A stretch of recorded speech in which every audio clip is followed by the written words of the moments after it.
What's going on mga kamambo? Nakita ko lang po sa inyo ang ating na-order online na rubber matting para dito sa ating FKM Ranger 150. So ito siya guys, maganda na rin yung quality niya tapos makapal na rin.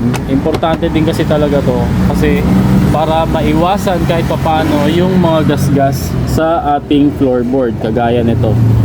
Ayan, may mga maliliit na gasgas na hindi talaga may iwasan kapag wala na ito.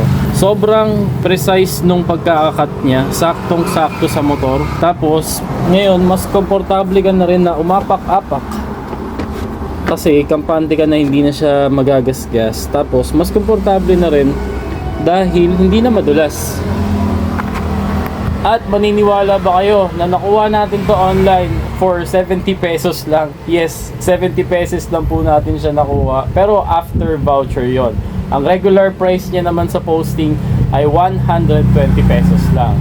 So kung kayo po ay naka Ranger 150 din, ay kailangan nyo ng ganitong rubber matting. Kaya ilalagay ko na lang ang link dyan sa yellow basket at dyan na rin sa comment section.